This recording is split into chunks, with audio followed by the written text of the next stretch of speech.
அபார கருணா சிந்தும் ஞானதம் சாந்தரூபிணம் ஸ்ரீ சந்திரசேகரகுரும் பிரணமாமி முதான்வகம். 1978 வருஷம் தீபாவளியும் போது பெரியவா கர்நாடகாவில் ஹம்பிங்கிற இடத்துக்கு பக்கத்தில் ஆனைகுந்தி அப்படிங்கிற இடம் அங்கே இருந்தா.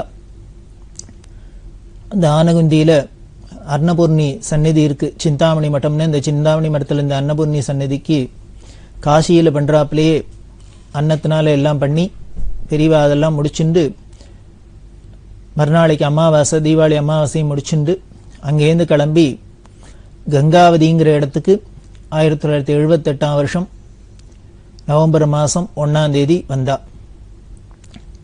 ஆனைகுந்தியிலேருந்து கிளம்பி வரா பெரியவா கிளம்பிட்டா. கூட கைங்கரம் என்ற பாலு ஏகாம்பரம் இது மாதிரி 2 பேர் கூட வரா. போகிற வழியில் ரோட்டில் பார்த்தா அந்த மெயின் ரோடுக்கு வந்தால் ஒரே நாயெல்லாம் சுழ்ந்துன்னு கொலைக்க ஆரம்பிச்சுடுத்து.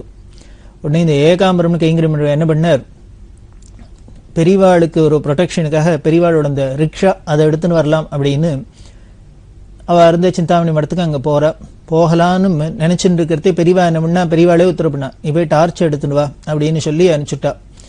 இந்த சாமான் வண்டி எடுத்துன்னு வரணும் அப்படின்னு.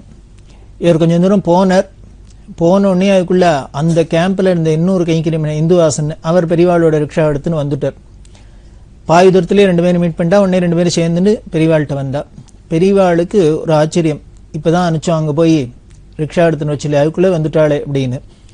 இன்னொரு சந்தேகம் ஒன்றும் தோணித்திற்கு ஒன்றும் வெளியில் காமிச்சிக்கல பேசாத இருந்தா. அப்புறம் கொஞ்சம் தூரம் இந்த ரிக்ஷாவில் போயிட்டு இருக்கா. அந்த ரிக்ஷாவில் வெறும் பெரியவாளோட சாமான் மட்டும்தான் எடுத்து வச்சிருக்கு. அவசரத்தில் கிளம்புறதுனால மீதி மற்றவா சாமான்லாம் இருக்குது, கைங்கரியம் பண்ணுறவாளோட சாமான்கள்லாம் இருக்குது, தரிசனத்துக்கு வந்தவாள்லாம் இருப்பா. இப்படி எல்லாத்தையும் தூக்கின்னு கிளம்பணும். வேடிக்கையாக இருக்கும். பெரியவா யாத்திரையில், அதுவும் இந்த 78லேருந்து பண்ணின யாத்திரையில் பார்த்தீங்கன்னா ஒவ்வொரு இடத்துலையும் எங்கே தங்க போகிறா எங்கே இருக்க போகிறா ஒருத்தருக்கும் ஒன்றும் தெரியாது. ஆனால் ஜனங்களோ கூட்டம் பாட்டுக்கு வந்துட்டு இருக்கும். வரவாள்லாம் போய் அங்கே இருக்கிறது அவளோட சாமான் இவாளோட சாமான் எல்லாம் ஒரே மக்களமாக இருக்கும். அப்படி இருக்கிறதே இந்த சிந்தாமணி மடம் சுவாமிகள் அவரும் கூட வந்துட்டு இருக்கார். கொஞ்சம் தூரம் போகிறதே ஒரு மெயின் ரோடில் லாரி வந்தது. இந்த லாரி வந்தோடனே இந்த சுவாமிகள் சிந்தாமணி மடத்து சுவாமிகள் கையை காமிச்சு லாரியை நிறுத்தினார்.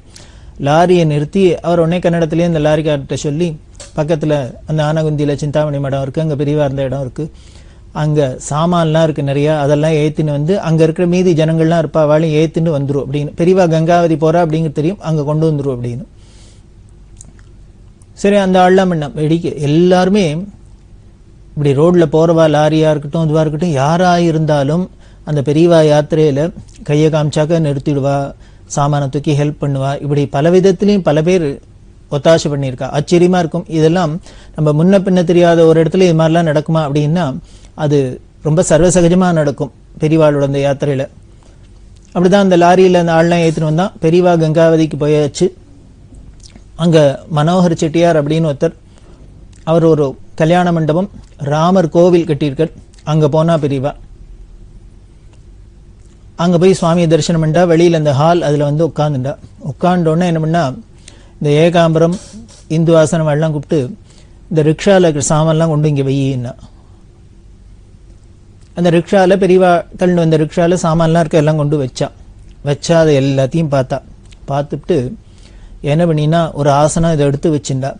மீதி அதில் இருந்து தர்பாசனம், இன்னும் குடம், பெரியவாளுக்கு ஸ்நானத்துக்கு இருந்து குடம் வந்துருக்குமே, குடம், ஆசனம், மரத்தட்டு, கடம், இன்னும் மடுசஞ்சி, பெரியவாளுக்கு படுத்துக்கிற அந்த பாய் எல்லாத்தையும் என்ன பண்ணா, எல்லாத்தையும் இங்கேயே தூக்கி போடும் அப்படின்னா. எல்லாத்தையும் இங்கே போடும், ஒன்றுத்தையும் வண்டியில் ஏற்றப்படாது அப்படின்னு. ஏன் இப்படி சொல்கிறா புரியல. ஏன்னா நம்ம பாட்டுக்கு சாமானை ஏற்றிகிட்டே போகிறோம். அது முன்னால் இந்த ரிக்ஷா பிடிச்சின்னு தள்ளிட்டு வரவாளுக்குன்னா அந்த சிரமம் தெரியும். அதை குறைக்கணுங்கிறதுக்காக போல இருக்குது. எல்லாத்தையும் மூட்டையை குறை அப்படின்னா எல்லாம் குறைச்சாச்சு. அங்கேயே தூக்கி போடுன்னா போட்டாச்சு. ஆனால் ஒரு ஆச்சரியம், இந்த கங்காவதியில் இந்த மனோகர செட்டியாருக்கு பெரிய பாக்கியம். பெரியவா உபயோகப்படுத்தின அத்தனை சாமானியும் அங்கே அவருக்கு கொடுக்கணும்னு நினச்சா போல இருக்குது. அதுக்கு ஏதோ இப்படி ஒரு நாடகம் மாதிரி பண்ணி இதை தூக்கி அவளுக்கு அங்கேயே போடு அப்படின்னு சொல்லிட்டா. இதை போட்டாச்சு. இந்த சிந்தாமணி மடத்து சுவாமிகள் சொல்லி லாரியில் மற்றவாளோட சாமான் எல்லாரும் வந்திருக்கா இல்லையா, அவளமும் வந்தாச்சு. வந்து அந்த லாரியில் என்னென்ன சாமான்லாம் வந்து அதெல்லாம் கொண்டு வரணும். அதெல்லாம் எடுத்து வச்சா இன்னமும் பெருசா புஸ்தகங்கள்லாம் இருக்கு, அது இருக்கு, இது இருக்கு, என்னெல்லாமோ வந்தவா சாமான் இல்லது. பெரியவாளுக்கு கோவம் வந்துடுத்து. என்ன இவ்வளவு ஒரு சாமான மூட்டை கட்டிண்டு ஒரு பெரிய ஊரை தூக்கிட்டு போறாப்புல, அவாவாலும் என்னெல்லாமோ அவாவா இஷ்டத்துக்கு ஏதோ 2 பை 4 பை இல்லை என்னெல்லாமோ சாமான் எல்லாத்தையும் போடணும் அப்படின்னா அதில் என்ன பண்ணா பெரியவாளோட காஷாய வஸ்திரம்லாம் இருந்தது நிறையா. இந்த காஷாய வஸ்திரம் தீபாவளி முன்னால தான் நடந்திருக்கு. தீபாவளிக்குன்னா அவாவா வஸ்திரம் கொண்டு கொடுப்பா. என்ன பண்ணினா இந்த வஸ்திரத்தெல்லாம் எடுத்துன்னு போய் உபனிஷத் பிரம்மேந்திர மடம், அங்கே இருக்கிற மடம், இங்கே இருக்கிற மடம், சன்னியாசிகளுக்கெல்லாம் கொடுத்துரும் அப்படின்னா. சில பேர் என்ன பண்ணுவா, பெரியவாளுக்காக பெரியவா கதர் தான் கட்டிப்பா. அந்த கதர்ல காஷாயம் தோச்சு தான் கட்டிக்கணும். அதனால ஒயிட் வெள்ளை துணியா வாங்கிட்டு வந்துருவா. 9 கஜத்துல துணியா வாங்கிட்டு வந்துருவா, வெள்ளை துணி. அதுக்கப்புறம் அது மடத்துல இருக்கவாளே காஷாயம் தோச்சு பெரியவாளை கொடுக்குறக்கா. அது மாதிரி சில பேர் வெள்ளை வஸ்திரமா வாங்கிட்டு வந்து கொடுத்துருப்பா, சில பேர் காஷாயம் தோச்சும் கொண்டு கொடுத்துருப்பா. இந்த காஷாயம் தோச்சதெல்லாம் இருக்கிற சன்னியாசிகளுக்கெல்லாம் கொடுன்னா, இந்த வெள்ளை வஸ்திரத்தெல்லாம் மடத்துல இருக்கிற பாட்டிமாக்கெல்லாம் கொடுன்னா. யாரை பார்க்குறோம், இந்த பாட்டிமாக்கெல்லாம் இதை கொடு, இந்த வஸ்திரத்தெல்லாம் டிஸ்போஸ் பண்ணு, இந்த புஸ்தகத்தெல்லாம் தூக்கிட்டு போய் தேனம்பாக்கத்தில் கொண்டு போடு அப்படின்னு ஏகாம்பரத்திட்ட சொல்றா. ஏகாம்பரம் பார்த்தர் தம்பளை தூக்கின்னு போய் எல்லாம் கொண்டு போய் காஞ்சிபுரத்தில் தேனம்பாக்கத்தில் கொடுங்கிறா. முதல்ல இத்தனை மூட்டையும் லாரியில் தூக்கின்னு வந்து நம்ம இனிமேல் எப்படி தூக்கின்னு போகிறது? அதோட இல்லை, ஏகாம்பரம் இப்போ தான் வந்திருக்கார். அவெல்லாம் கைங்கிரம் பண்ணவெல்லாம் அப்பப்போ வீட்டில் போய் தானே காரியம் இருந்துன்னா போயிட்டுக்கிட்டு வர வழக்கம். அவர் ஊருக்கு போயிட்டு இப்போ தான் திரும்பி வந்திருக்கார். வந்தோடனே பெரியவா திருப்பி விரட்டுறா, போன்னு சொல்கிறா. இவர் உடனே சொன்னார், இல்லை இல்லை நான் இப்போ தான் வந்திருக்கேன், அதனால ஒரு 10 நாளான்னு இருந்துட்டு போகிறேன், பெரியவா என்ன போன்னு சொல்லக்கூடாது அப்படின்னா. உடனே பெரியவா பக்கத்தில் கைங்கிற முன்ன ஸ்ரீகண்டம் பாலு அவள்கிட்டலாம் கேட்டா, இவன் இங்கே இருக்கேங்கிறான், இவன் இருக்கட்டுமா வேண்டாமா அப்படின்னு. என்னமோ அவாசுரத்தை தான் கேட்டுன்னு நடக்க போறாப்புல. ஸ்ரீகண்டன் சொன்னார், அவன் பாவம் இப்போ தான் வந்திருக்கான், இருந்துட்டு 10 நாள் இருந்துட்டு போட்டோம், இப்போ உடனே விரட்ட வேண்டாம் அப்படின்னு. சரி, இந்த சாமான்லாம் உடனே அடுத்த வாழ்கிட்ட சொல்லி இங்கே கொண்டு போ அங்கே கொண்டு போ, எல்லாத்தையும் எல்லா சாமான் டிஸ்போஸ் பண்ணுறா. இந்த புஸ்தகத்தெல்லாம் முக்கியமான சில புஸ்தகத்தை வச்சுட்டு இது எல்லாமும் கொண்டு தேனம்பாக்கத்தில் போடு அப்படின்னு. இப்படி ஒவ்வொன்றுத்துக்கும் எல்லா சாமானையும் இங்கே பண்ணு, இத்த பண்ணு, இத்த பண்ணு, இத்த பண்ணு, எல்லாத்தையும் சாமான்லாம் குறைக்கிறா. குறைச்சிட்டு என்ன பண்ணியாச்சு, இப்போ சாமானமெல்லாம் குறைக்கிறதுக்கு ஏற்பாடு பண்ணியாச்சு. வந்திருக்காளே இந்த கைங்கரியம் பண்ண வந்தவாளே கணக்கு பார்த்துட்டு இவன் வேண்டாம் அவன் வேண்டாம், இவன் எக்ஸ்ட்ரா அவன் எக்ஸ்ட்ரான்னு சொல்ல பெரியவா. தரிசனத்துக்கு வந்தவாள்ல சில பேர்லாம் இருந்தா, ஒரு பத்மானு, ஒரு அம்மா, நெய்வேலி பாலம்னு, சகுந்தலா பாட்டி, இப்படி எல்லாம் சில பக்தாள்லாம் எப்பொழுதும் ரெகுலரா போய் தரிசனம் பண்ணுவா. இந்த பத்மா, சகுந்தலா பாட்டி, பாலா அவள்லாம் தரிசனத்துக்கு வந்திருக்கா. இப்பதான் கங்காவதியில வந்து தரிசனத்துக்கு பார்த்துட்டு இருக்கா. உடனே பெரியவா என்னம்னா, நீங்களாம் பார்த்தா சொல்லியோ எல்லாரும் கிளம்பி ஊருக்கு போங்க. அடுத்து மனுஷாலாம் டிஸ்போஸ் பண்ண ஆரம்பிச்சிட்டா. நீங்களாம் வந்தாச்சு, ஊருக்கு போங்க, பார்த்தாச்சு போங்க. இதுல இந்த நெய்வேலி பாலம் பத்மா எல்லாம் அழுதா, நாங்க இப்பதான் வந்திருக்கோம், கார்த்தால தான், இன்னும் 2 நாள் இருந்து பெரியவாளை தரிசனம் பண்ணணும்னு ஆசையா இருக்கு, இவ்வளவு தூரம் சிரமப்பட்டு வந்திருக்கோம், அதனால எங்களை போகணும், பெரியவா விரட்டக்கூடாது, நாங்க இருந்துட்டு போறோம் அப்படின்னு.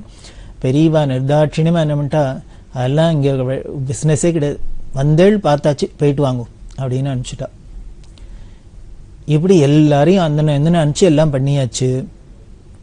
பண்ணினா பெரியவா அன்னைக்கு அங்க உட்காந்து அந்த கோவிலே தான், அங்க ராமர் கோவில், அதுல உட்காந்து இருக்கா. அப்படி உட்காந்து தரிசனம் கொடுத்து எல்லாம் பண்ணியாச்சு. இப்போ ராத்திரி அங்கே 2-3 நாள் இருந்தா. சுவாமிகள் வந்திருக்காரு, சிந்தாமணி மடத்து சுவாமிகள். அவர்கிட்ட ஒரு நாளைக்கு அப்போ பேசிட்டு கிட்டே சொல்றா, 150 ரூபா 200 ரூபா செலவழிச்சுட்டு மெட்ராஸ்லேருந்தெல்லாம் இந்த ஜனங்கள்லாம் வந்திருக்கு என்ன பார்க்கணும்னு. அந்த பொம்மநாட்டிகள்லாம் பாவம் செலவழிச்சுன்னு சிரமப்பட்டுன்னு வந்திருக்கா. அத்தனை பேரையும் விரட்டி விட்டேன், அழ திருப்பி அனுப்பிச்சுட்டேன். இதோ இவன் இருக்கானே அப்படின்னு இந்த ஏகாம்பரத்தை காமிச்சு, இவன் மெட்ராஸ்ல சிம்சன்னு ஒரு கம்பெனி இருக்கு, அதுல பெரிய உத்தியோகத்துல இருக்கான். இவனோட எஜமானர் என்ன பண்ணியிருக்கார், எங்கிட்ட உள்ள பக்தியினால எனக்கு இவ கைங்கரியம் பண்ணணுங்கிறதுக்காக, ஏன்னா இவ அப்பா எல்லாருமே இந்த மடத்துல கைங்கரியம் பண்ணிட்டு இருக்கா, மடத்து வாத்தியார், அவரோட புள்ள இவன் எனக்கு கைங்கரியம் பண்ணணுங்கிறதுக்காக அவ எஜமானன் இங்கேயே என்ன அனுப்பிச்சிருக்கார், இவரை அனுப்பிச்சு வச்சிருக்கார் என் கூடவே இருக்க சொல்லி. இவனையும் வேண்டான்னு சொல்றேன், அடுப்புறேன்.